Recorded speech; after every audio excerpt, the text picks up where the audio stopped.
मैं तूफानों में चलने का आदी हूँ। तुम मत मेरी मंजिल आसान करो।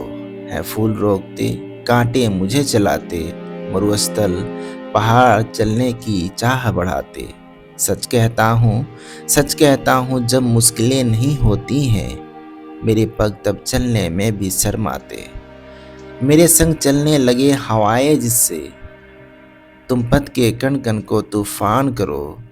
मैं तूफानों में चलने का आदी हूँ, तुम मत मेरी मंजिल आसान करो।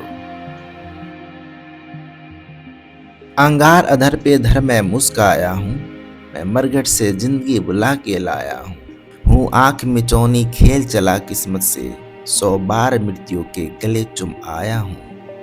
है नहीं स्वीकार दया अपने भी, तुम मत मुझ पर कोई एहसान करो। मैं तूफानों में चलने का आदी हूँ, तुम मत मेरी मंजिल आसान करो। शर्म के जल से राह सदा सिंचती है, गति की मसाल आंधी में ही हंसती है। सोलों से ही श्रृंगार पथिक का होता है, मंजिल की मांग लहू से ही सजती है। पग में गति आती है छाले छिलने से, तुम पग पग पर जलती चट्टान धरो। मैं तूफानों में चलने का आदी हूँ, तुम मत मेरी मंजिल आसान करो।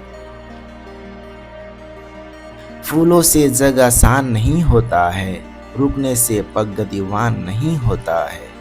अवरोध नहीं तो संभव नहीं प्रगति भी, है नाज जहाँ निर्मम ही होता है। मैं बसा सुकून नौ स्वर्ग धरा पर, जिससे तुम मेरी हर बस्ती वीरान करो। मैं तूफानों में चलने का आदी हूँ, तुम मत मेरी मंजिल आसान करो। मैं पंथी तूफानों में राह बनाता, मेरी दुनिया से केवल इतना नाता। वह मुझे रोकती है और रोद बिछाकर, मैं ठोकर उसे लगाकर बढ़ता जाता। मैं ठुकरा सकूं तुम्हें भी हंसकर, जिससे तुम मेरा मन मानस पासान करो। मैं तूफानों में चलने का आदी हूँ, तुम मत मेरी मंजिल आसान करो। तुम मत मेरी मंजिल आसान करो। शुक्रिया।